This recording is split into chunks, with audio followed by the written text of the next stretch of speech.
AI या artificial intelligence, ये term तो आपने सुनी ही होगी। एक रिपोर्ट के मुताबिक आने वाले दिनों में एआई की फील्ड में जॉब अपॉर्चुनिटी 74% तक बढ़ सकती है। आज ये मोस्ट इन डिमांड टेक्नोलॉजी बन चुकी है, जिसका इस्तेमाल banking, medical, mobile and computer technology, traffic control, aviation, education और लगभग हर एरिया में हो रहा है। यही रीजन है कि एआई में well educated and trained professionals और इंजीनियर्स की ह्यूज डिमांड है। पर क्या है आर्टिफिशियल इंटेलिजेंस यानी कि एआई? आज इससे जुड़े लगभग हर सवाल का जवाब आपको मिलेगा infinitystream.tv की इस डॉक्यूमेंट्री में। तो तैयार हो जाइए कंप्यूटर साइंस के इस इंटरेस्टिंग एंड क्यूरियस समंदर में डीप ड्राइविंग के लिए। सबसे पहले आपको कुछ चाइल्डहुड मेमोरीज की याद दिलाते हैं। आपने भी अपने बचपन में ऐसे खिलौनों से जरूर खेला होगा जो हमारी बातों को ही रिपीट करते थे। ये रोबोट होते थे, कार होती थी या ऐसा ही कोई और खिलौना होता था। तब आप भी सोचा करते होंगे कि क्या मशीन भी हमारी तरह कभी बातें कर पाएंगे? ऑब्वियसली तब आपने और मैंने भी आर्टिफिशियल इंटेलिजेंस ये शब्द नहीं सुना था, पर अब तो हम अपनी लाइफ में इसका इस्तेमाल कर भी रहे हैं और एआई के एडवांस्ड वर्जन को देख भी रहे हैं। गूगल मैप्स पर ड्राइव करते हुए आपको रूट डायरेक्शन के लिए जो वॉइस सुनाई देती है वो एआई या आर्टिफिशियल इंटेलिजेंस ही है।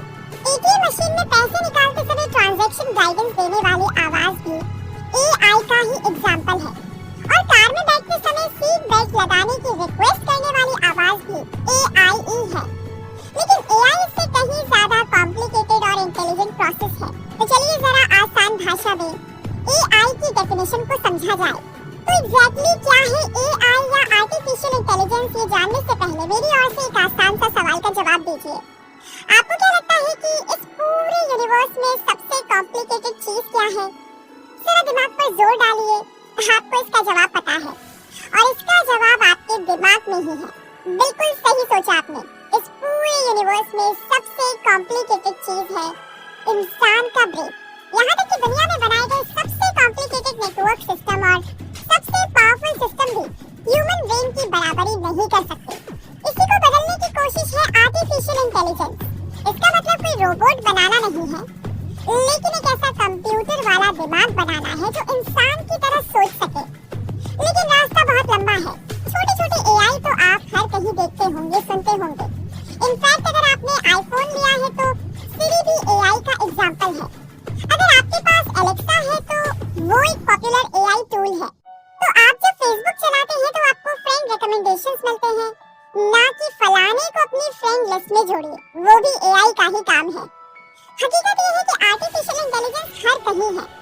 इसका काम है इंसान के मुकाबले किसी जॉब को परफेक्टली करना, पर ह्यूमन ब्रेन की बराबरी ना अभी तक हो नहीं पाई है। दुनिया भर के साइंटिस्ट और कंप्यूटर इंजीनियर्स इस काम में लगे हुए हैं, पर कहा जा रहा है कि साल 2050 तक आर्टिफिशियल इंटेलिजेंस ह्यूमन ब्रेन की बराबरी कर लेगा। पर ये बस एक अंदाजा ही है, ऐसा श्योरिटी के साथ कहना मुश्किल है।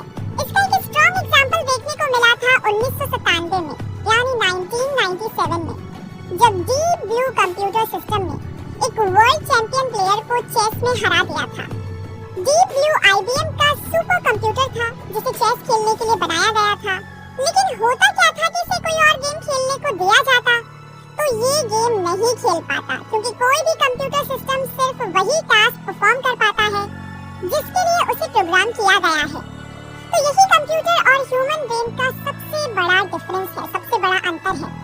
अपने आप ये कुछ भी नहीं सीख सकता या इंसान की तरह नहीं सोच सकता। इसलिए आर्टिफिशियल इंटेलिजेंस को लेकर के दुनिया भर के एक्सपर्ट्स दो ग्रुप्स में बटे हुए हैं। पहले तो वो जो मानते हैं कि एआई इंसानों के लिए बहुत अच्छे साबित होंगे, और दूसरे वो जो कहते हैं कि आर्टिफिशियल इंटेलिजेंस से ह्यूमन सिविलाइजेशन खतरे में आ जाएगी। ठीक उसी तरह जैसा कि 2015 में आई मार्वल की movie Avengers age of Ultron में दिखाया गया था। कुछ एक्सपर्ट्स यहाँ तक कहते हैं कि अगर एआई इंसानों की तरह सोचने लगे तो वो सुपर ह्यूमंस बन सकते हैं। पर ये तब तक पॉसिबल नहीं है जब तक कि एआई इंसानों की तरह सोचने ना लगे। कंप्लीट एआई टेक्नोलॉजी हासिल करने का ये काम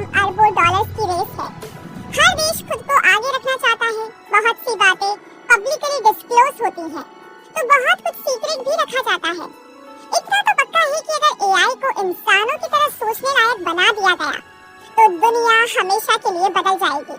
वैसे जनरल नॉलेज के लिए अगर हम एआई के बारे में बात करें तो इसकी शुरुआत 1956 में यानी 1956 में यूएसए के डार्टमाउथ कॉलेज से हुई थी। यूनिवर्सिटी की ही समर कॉन्फ्रेंस में young computer scientist John McCarthy ने आर्टिफिशियल इंटेलिजेंस इस टर्म को इंट्रोड्यूस किया था। इस वर्कशॉप में जो भी लोग मौजूद थे वो कई डेकेड्स तक, कई सदियों तक एआई रिसर्च के लीडर्स रहे। कई लोग ऐसा भी मानते थे कि बहुत जल्दी ही मशीन्स इंसानों की तरह इंटेलिजेंट हो जाएंगे और इस काम में उन्होंने मिलियंस ऑफ डॉलर्स का कंट्रीब्यूशन भी दिया। लेकिन आज के आर्टिफिशियल इंटेलिजेंस की बात करें तो ये कई फेजेस से होकर यहाँ तक पहुँचा है कि आज कार भी ड्राइवरलेस हो गई है। चलिए इस जर्नी को थोड़ा करीब से जानते हैं। हिस्ट्री हम सबने पढ़ी है और शायद ही कोई ऐसा देश हो जिसकी हिस्ट्री बुक में वर्ल्ड वॉर 2 का जिक्र ना हो। पूरी दुनिया पर वर्ल्ड वॉर 2 का डायरेक्ट या इनडायरेक्ट इम्पैक्ट देखने को मिला था। एक्चुअली वर्ल्ड वॉर 2 ने ही न्यूरो साइंस एंड कंप्यूटिंग को साथ जोड़ने का थॉट दिया था। साल था 1943 यानी 1943। ब्रिटेन के मैथमेटिशियन एलन ट्यूरिंग और न्यूरोलॉजिस्ट ग्रे वॉल्टर, ये वो दो ब्रिलियंट माइंड्स थे जिन्होंने इंटेलिजेंट मशीन्स बनाने का चैलेंज दिया। उस टाइम ग्रे वॉल्टर ने दुनिया के कुछ पहले रोबोट्स बनाए और इंटेलिजेंट मशीन का एक बेंचमार्क सेट किया। ये ऐसे कंप्यूटर थे जो इंसानी समझ को बेवकूफ बना सकते थे। यानी अगर इनसे कोई बात करता तो सामने वाले इंसान को लगता कि वो किसी दूसरे इंसान से बात कर रहे हैं। पर क्या आप यकीन करेंगे कि आर्टिफिशियल इंटेलिजेंस टेक्नोलॉजी पर दुनिया को काम करना चाहिए? इस थॉट को साइंस फिक्शन ने प्रोवोक किया था। एक्चुअली वर्ल्ड वॉर के बाद 1950 के आते-आते science fiction writer Isaac Asimov ने साइंस फिक्शन स्टोरीज का एक कलेक्शन पब्लिश किया था। आइजैक एसिमोव उन साइंस फिक्शन राइटर्स में से एक थे जिन्होंने मशीन इंटेलिजेंस का आइडिया दिया था और इसका एक काल्पनिक भविष्य रचा। उनकी सोच प्रोवोकिंग एंड विजनरी थी, उनकी राइटिंग काफी फेमस थी और उनके आइडियाज एक पूरी जनरेशन को फील्ड ऑफ रोबोटिक्स और साइंटिस्ट बनने को इंस्पायर कर रही थी। वो अपनी साइंस फिक्शन राइटिंग में दूर की सोच लेते, जैसे कि एक कंप्यूटर कैपेबल होगा सभी ह्यूमन नॉलेज को स्टोर करने में और कोई भी उससे कुछ भी सवाल पूछ सकता है। 1969 यानी 1969 में शीकी नाम का first general purpose mobile robot आया जो सेल्फ डिसीजंस ले सकता था। ये मूव करने से पहले अपने आसपास की सराउंडिंग्स का मैप बना लेता था, लेकिन ये बहुत ज्यादा स्लो था। कई बार ये अपना नेक्स्ट मूव लेने में घंटों का समय लगा देता था। 20वीं सेंचुरी आते-आते कंप्यूटर टेक्नोलॉजी और आर्टिफिशियल इंटेलिजेंस इतना एडवांस हो गया कि इसे man versus machine fight of the 20th century कहा जाने लगा, क्योंकि सुपर कंप्यूटर्स डीप ब्लू ने 1997 में वर्ल्ड चेस चैंपियन गैरी कैस्परोव को मात दे दी थी। इसका जिक्र थोड़ी देर पहले भी हमने किया था। IBM बिल्ट इस मशीन को चेस खेलने में गैरी कैस्परोव से भी आगे माना जा रहा था, जो 200 मिलियन पोजीशंस को सिर्फ 1 सेकंड में कैलकुलेट कर पाता था। इस सुपर कंप्यूटर ने गैरी कैस्परोव को हराया, जिसे द ब्रेन्स लास्ट टैंक कहा गया। लेकिन कैस्परोव का मानना था कि उन्हें हराने में किसी इंसानी दिमाग का ही हाथ था और कुछ लोगों ने कहा कि ये आर्टिफिशियल इंटेलिजेंस ईरा की शुरुआत है। फिर 2002 आते-आते लोगों के घरों में AI आ गया। आई रोबोट नाम की कंपनी ने पहला कमर्शियली सक्सेसफुल रोबोट लॉन्च किया जो लोगों के घरों तक पहुंचा। इसका नाम था रूम्बा और ये एक ऑटोनोमस वैक्यूम क्लीनर था। घरों की कारपेट्स को साफ करना एक चैलेंजिंग काम था, लेकिन रूम्बा एक बड़ी अचीवमेंट थी। इसके एल्गोरिथम्स शेकी द रोबोट से आसान थे और कुछ सिंपल सेंसर्स और मिनिमल प्रोसेसिंग पावर के साथ ये क्लीनिंग रोबोट अपने काम में बहुत ही एफिशिएंट थे। यहीं से ऑटोनोमस रोबोट का दौर शुरू हुआ जो एक स्पेसिफिक टास्क करने में फोकस्ड थे। 2008 आते-आते वॉर मशीन्स भी इंट्रोड्यूस हो गए। वर्ल्ड वॉर 2 के बाद यूएसए और रशिया में कोल्ड वॉर का जो दौर चला था, उस दौरान यूएस मिलिट्री बहुत से एक्सपेरिमेंट्स कर रही थी। उसी समय ऑटोनोमस रोबोट बनाने में इन्वेस्टमेंट हो रही थी। बॉस्टन डायनामिक्स के बिग डॉग नाम से एक AI ड्रिवन रोबोटिक डॉग बनाया जो कि वॉर फ्रंट में जा सकता था। इसे डिफिकल्ट क्षेत्रों में जाने के लिए डिजाइन किया गया था जहां एक नॉर्मल व्हीकल नहीं जा सकता था। हालांकि ये कभी जंग के मैदान में नहीं उतरा, लेकिन कारपेट क्लीनिंग वाले आई रोबोट की तरह ही बॉम्ब डिस्पोजल रोबोट्स, जिन्हें पैड बोट कहा जाता था, वो सूंघकर एक्सप्लोसिव डिटेक्ट करने में कैपेबल थे और लगभग 2000 पैड बोट्स को यूएस आर्मी ने इराक और अफगानिस्तान में यूज किया था। नवंबर का महीना था और साल था 2008। एप्पल ने आईफोन ने छोटा सा फीचर इंट्रोड्यूस किया जो स्पीच रिकॉग्निशन पर काम करता था। आज भले ही ये इजी लगता हो, पर साल 2008 में ये काफी नई टेक्नोलॉजी थी।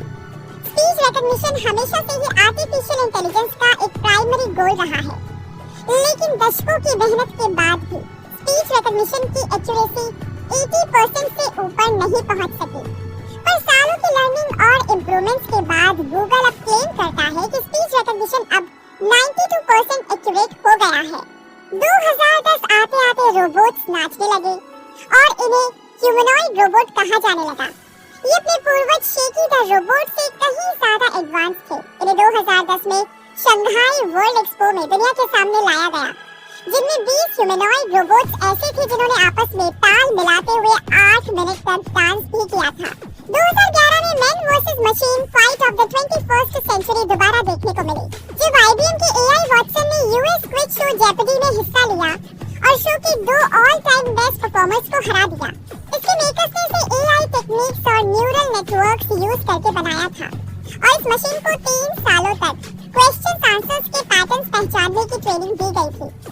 2014 के आते आते दुनिया भर में एक सवाल गूंजने लगा, क्या मशीन अब इंटेलिजेंट हो गई है? क्योंकि वर्ल्ड वॉर 2 के बाद लगभग 70 सालों के बाद साल 2014 में गूगल ने $1 बिलियन इन्वेस्टमेंट करके ड्राइवरलेस कार लॉन्च कर दी और स्काइप ने लॉन्च किया रियल टाइम वॉइस ट्रांसलेशन करने वाला AI। अब इंटेलिजेंट मशीन्स हमारी डे टू डे लाइफ का हिस्सा बन गई हैं और एक दिन AI टेक्नोलॉजी हमारी जिंदगी पूरी तरह से बदल देगी। कैसे, ये भी जान लेते हैं, क्योंकि अब हम जानेंगे आर्टिफिशियल इंटेलिजेंस की ABCD, मतलब A to Z वो सभी चीजें जिससे आर्टिफिशियल इंटेलिजेंस बदल रहे हैं हमारी दुनिया। इससे आपको ये मालूम चलेगा कि मॉडर्न वर्ल्ड में आर्टिफिशियल इंटेलिजेंस की इम्पोर्टेंस क्या है और क्यों दुनिया भर के टेक जायंट्स AI को एडवांस्ड करने में जुटे हुए हैं। तो चलिए शुरू करते हैं आर्टिफिशियल इंटेलिजेंस की ABCD को। आने वाले फ्यूचर में आर्टिफिशियल इंटेलिजेंस को सिर्फ एक टेक्नोलॉजी की तरह कंसीडर नहीं किया जाएगा। ये ऑलरेडी हमारी डे टू डे लाइफ पर इम्पैक्ट डाल रहे हैं। तो आइए समझते हैं माइंड्स ऑफ मशीन्स को। तो अब मेरे साथ बोलिए A for artificial intelligence. Computer era की शुरुआत से ही साइंटिस्ट एक ऐसी मशीन बनाने में लग गए जो इंसानी दिमाग की बराबरी कर सके और हमारा काम आसान कर सके। दूसरे शब्दों में यही आर्टिफिशियल इंटेलिजेंस की सोच थी। अभी तक ये गोल अचीव नहीं हो सका है, लेकिन टेक्नोलॉजी इतनी एडवांस हो चुकी है कि मशीन लर्निंग के जरिए AI को हम अपना मनचाहा शेप देने लगे हैं।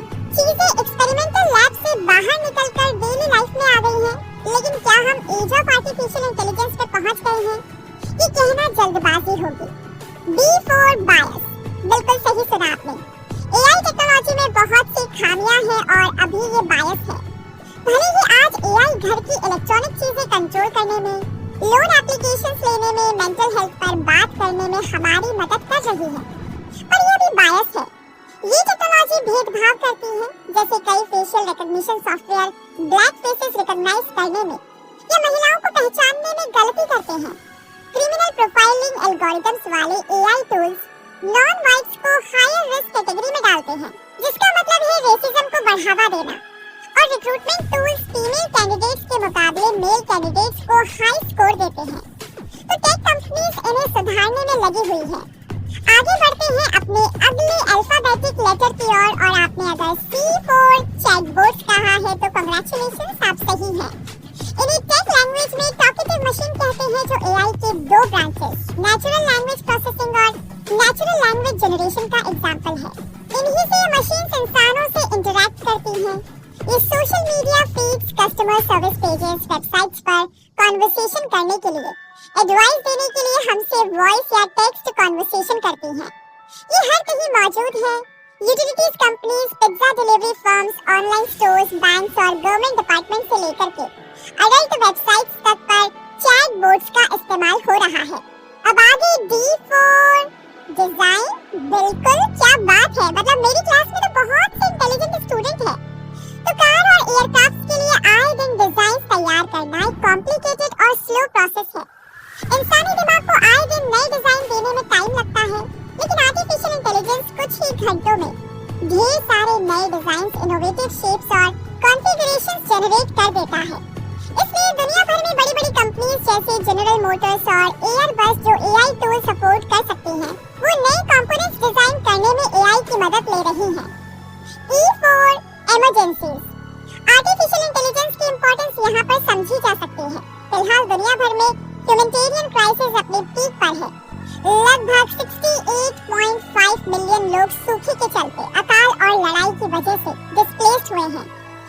छोड़कर भाग रहे हैं और दूसरे देशों में शरण ले रहे हैं। इसलिए एआई रिसर्चर्स यूनाइटेड नेशंस के साथ मिलकर ऐसे एआई एल्गोरिथम्स बना रहे हैं जो energy generation, economic growth, population size और फूड प्रोडक्शन को प्रेडिक्ट कर सकते हैं। ये भी बता सकते हैं कि माइग्रेशन दुनिया के किस हिस्से में बढ़ सकती है। यूके का एलन ट्यूरिंग इंस्टीट्यूट और US based political instability task force ऐसे एआई बना रही है जो कि बता सकते हैं कि फ्यूचर कॉन्फ्लिक्ट्स कहां होंगे। स्टैटिस्टिकल डेटा, मिलिट्री रिपोर्ट्स और न्यूज़ रिपोर्ट्स को एनालाइज करके एआई टूल्स बताएंगे कि दुनिया के किस हिस्से में टेंशंस बिल्ड हो सकते हैं। अब आगे F4 फुटबॉल। जी सही सुना आपने। यूं तो फुटबॉल गोल होता है, लेकिन एआई अपनी कैपेबिलिटी से इस गेम का शेप बदल रही है। फील्ड पर एक प्लेयर का एक एक एक्शन उसकी टीम को विक्ट्री दिलवाती है। पर क्या हो कि अगर गोलकीपर बॉल को हाथों से थ्रो करने के बदले किक करे, क्या गेम पर इसका असर पड़ेगा? ऐसी ही चीजें कैलकुलेट करने के लिए English football club Chelsea AI tools की हेल्प ले रही है ताकि ये पता लगाया जा सके कि मैदान पर टीम के क्रूशियल प्लेयर्स सही से डिसीजंस ले सके। इससे प्लेयर्स भी समझ पाएंगे कि ग्राउंड पर कैसे डिसीजंस लेने हैं ताकि हर एक्शन टीम को विक्ट्री के करीब ले जाए। आर्टिफिशियल इंटेलिजेंस की एबीसीडी में कुछ अल्फाबेट्स वाले एआई फीचर्स समझने के लिहाज से काफी कॉम्प्लिकेटेड है, तो कुछ और पॉइंट्स को पिक करेंगे क्योंकि सबको लेंगे तो ये डॉक्यूमेंट्री काफी लंबी हो जाएगी। आगे बढ़ते हैं I4 इमेजिनेशन के साथ। अभी थोड़ी देर पहले ही हमने बताया था कि कार और एयरक्राफ्ट के कंपोनेंट्स डिजाइन करने में एयरबस जैसी कंपनीज एआई टूल्स की मदद ले रही है। तो यहाँ से आप इनके इमेजिनेशन पावर को समझ सकते हैं। बहुत से आर्टिस्ट भी अब एआई टूल्स के जरिए पेंटिंग कर रहे हैं। दुनिया भर की रियल एस्टेट कंपनीज में एआई का बहुत इस्तेमाल होता है ताकि एआई की मदद से ये पता लगा सके कि कम स्पेस में घर को कितने सुंदर तरीके से डेकोरेट किया जा सकता है या नए डिजाइन्स बनाए जा सकते हैं। J4 jams. मैं खाने वाले जैम की बात नहीं कर रही हूँ, ये जैम है ट्रैफिक जैम। दुनिया भर के बिजी शहरों में ट्रैफिक जैम्स को इफेक्टिवली मैनेज करने के लिए एआई का इस्तेमाल हो रहा है। ट्रैफिक कंजेशन को मॉनिटर करके ट्रैफिक सिग्नल्स को कैसे यूज करना है ताकि जैम ना लगे और ट्रैफिक मूवमेंट स्मूथ बनी रहे। इसलिए सिंगापुर, हांगकांग, ताइवान में एआई का यूज हो रहा है। आगे P4 पुलिसिंग। जी पुलिस फोर्स भी ऐसे ही एआई सिस्टम्स की टेस्टिंग कर रही है जिसकी हेल्प से कम टाइम में ज्यादा क्रिमिनल्स पकड़े जा सके। यूके में कैसे एआई टूल का ट्रायल किया जा रहा है जो फेशियल रिकॉग्निशन सिस्टम से सस्पेक्ट और क्रिमिनल को पहचान सकता है। Q4 quakes. नहीं, बतखों वाला क्वेक क्वेक नहीं, अर्थक्वेक वाला क्वेक्स। अगर नेचुरल डिजास्टर्स की बात करें तो अर्थक्वेक्स को प्रेडिक्ट करना बहुत ही मुश्किल होता है, लेकिन ऐसे कंप्यूटर्स बनाए जा रहे हैं जो डीप लर्निंग और मशीन लर्निंग से अर्थक्वेक्स की लोकेशन को प्रेडिक्ट कर सकते हैं। आने वाले दिनों में अगर ऐसे कैलकुलेशन सही निकलने लगे तो दुनिया भर में लोगों की जान बचाई जा सकती है। अगर आप रैप म्यूजिक के फैन हैं तो खुश हो जाइए क्योंकि डीप फ्लो और डीप बीट जैसे एआई टूल्स की हेल्प से आप भी रैप लिरिक्स लिख सकते हैं। ये एप्लीकेशंस इतने कैपेबल है कि इनके जनरेटेड लिरिक्स को और किसी लिरिसिस्ट या रैप आर्टिस्ट के लिखे गानों को डिफरेंशिएट करना मुश्किल है। पर किसी आर्टिफिशियल इंटेलिजेंस में इतनी परफेक्शन आती कहां से है? अगर ये सवाल आपके दिमाग में दौड़ रहा है तो रिलैक्स हो जाइए, इसी का जवाब देने वाले हैं हम, और जवाब है machine learning. I am sure आपने इसके बारे में जरूर से सुना होगा। आज आर्टिफिशियल इंटेलिजेंस की काबिलियत से डॉक्टर्स अपने पेशेंट्स को डायग्नोस करते हैं, पायलट्स कमर्शियल एयरक्राफ्ट्स को उड़ाते हैं और दुनिया भर के सिटी प्लानर्स ट्रैफिक जैम को प्रेडिक्ट करते हैं। पर एक एआई बेस्ड सिस्टम चाहे जो भी काम करे, इन्हें बनाने वाले और डिजाइन करने वाले को भी नहीं पता होता कि एग्जैक्टली ये काम कैसे करते हैं। और ऐसा इसलिए है क्योंकि आर्टिफिशियल इंटेलिजेंस सीखने के लिए सेल्फ टॉट मेथड का इस्तेमाल करते हैं। ये कुछ सिंपल सेट ऑफ इंस्ट्रक्शंस पर काम करते हैं जो रूल्स एंड स्ट्रेटजीज का एक यूनिक अरे होता है। तो एग्जैक्टली कैसे मशीन सीखती है, कैसे होती है मशीन लर्निंग, आइए समझते हैं। मशीन्स को सिखाने के लिए बहुत से सेल्फ टीचिंग प्रोग्राम्स होते हैं जो 3 तरह की बेसिक मशीन लर्निंग के ऊपर बेस्ड होती हैं। पहला अनसुपरवाइज्ड लर्निंग, दूसरा सुपरवाइज्ड लर्निंग और तीसरा रीइंफोर्समेंट लर्निंग। इसको समझने के लिए इमेजिन कीजिए कि रिसर्चर्स हजारों पेशेंट्स की मेडिकल प्रोफाइल से जुड़े सेट ऑफ डेटा को एक्सेस करने की कोशिश कर रहे हैं। तो यहाँ पर इम्प्लीमेंट होता है अनसुपरवाइज्ड लर्निंग। ये मेथड सभी पेशेंट्स की मेडिकल प्रोफाइल के लिए आइडियल है, ताकि इनके बीच सिमिलैरिटीज और यूजफुल पैटर्न्स ढूंढे जा सके। हो सकता है कि कई पेशेंट्स को एक ही तरह की बीमारियां हो या इलाज के दौरान उन्हें एक ही तरह के साइड इफेक्ट्स हो रहे हों। इसी तरीके से कोई मशीन बिना किसी ह्यूमन गाइडेंस के पेशेंट की प्रोफाइल और इमर्जिंग पैटर्न्स में सिमिलैरिटीज ढूंढना सीखता है। अब यहाँ पर ना आप गौर कीजिएगा कि क्या हो अगर डॉक्टर्स को कुछ और स्पेसिफिक जानकारी चाहिए, तो अगर डॉक्टर्स को कोई पर्टिकुलर कंडीशन डायग्नोस करना है तो वो हेल्दी पेशेंट्स और डायग्नोस्ड पेशेंट्स दोनों के 2 डेटा सेट को कलेक्ट करेंगे। इसके बाद डॉक्टर्स ये डेटा एक ऐसे डिजाइन प्रोग्राम में डालेंगे जो बीमार मरीजों को आइडेंटिफाई करेगा। अब एआई को कितनी जल्दी बीमारी वाले फीचर्स दिख रहे हैं, इसके ऊपर प्रोग्राम उन फीचर्स में कुछ वैल्यू असाइन करेगा। साथ ही प्रोग्राम फ्यूचर डायग्नोसिस के लिए एक एल्गोरिदम भी बनाएगा। अब आगे क्या होगा, इसमें डॉक्टर्स और कंप्यूटर साइंटिस्ट का एक रोल रहेगा, इसलिए इसे सुपरवाइज्ड लर्निंग कहते हैं। डॉक्टर फाइनल डायग्नोसिस करेंगे और रिजल्ट की एक्यूरेसी एल्गोरिदम की प्रेडिक्शन से कंपेयर करेंगे। इसके बाद जो रिजल्ट आएगा उसे कंप्यूटर साइंटिस्ट डेटाबेस में अपडेट कर देंगे ताकि सिस्टम की एक्यूरेसी बढ़ जाए। तो यही है सुपरवाइज्ड लर्निंग। अब मान लीजिए कि डॉक्टर्स की टीम एक और एल्गोरिदम पर काम कर रही है जिससे इलाज के प्लान का रिकमेंडेशन मिले। ऐसे प्लान्स को स्टेज बाय स्टेज इंप्लीमेंट किया जाता है और इंडिविजुअल पेशेंट के हिसाब से ट्रीटमेंट अलग हो सकती है। तो ऐसे में रीइंफोर्समेंट लर्निंग को इंप्लीमेंट किया जाता है। यहाँ इटरेटिव अप्रोच अपनाई जाती है, यानी कि किसी प्रोसेस को बार-बार दोहराना ताकि किस तरह की दवाइयाँ, डोजेज और ट्रीटमेंट अपनाया जाना चाहिए। फिर इसी डेटा को हर पेशेंट की प्रोफाइल से कंपेयर किया जाता है और इससे निकल कर आता है एक यूनिक ट्रीटमेंट प्लान। जैसे जैसे इलाज की प्रोग्रेस होती है तो ज्यादा फीडबैक्स मिलने लगते हैं और इस तरह लगातार हर पेशेंट के लिए ट्रीटमेंट प्लान अपडेट होता रहता है। तो ये तीनों तरीके ही अपने आप में पूरी तरह से कारगर नहीं होते। तीनों में ही कम या ज्यादा ह्यूमन इंटरवेंशन की जरूरत पड़ती है, लेकिन इन तीनों को एक साथ जोड़कर साइंटिस्ट डेवलप करते हैं कॉम्प्लिकेटेड एआई सिस्टम्स, जहां अनसुपरवाइज्ड लर्निंग, सुपरवाइज्ड लर्निंग और रीइंफोर्समेंट लर्निंग एक दूसरे को सुपरवाइज करते हैं और सिखाते रहते हैं। और ये सब पॉसिबल होता है एआई के नेचुरल नेटवर्क्स के चलते, जिनके बीच मिलियंस ऑफ कनेक्शंस होते हैं। इसी से एक एआई परफॉर्म करता है, जैसे इमेज रिकॉग्निशन, स्पीच रिकॉग्निशन और लैंग्वेज ट्रांसलेशन जैसे डिफिकल्ट टास्क।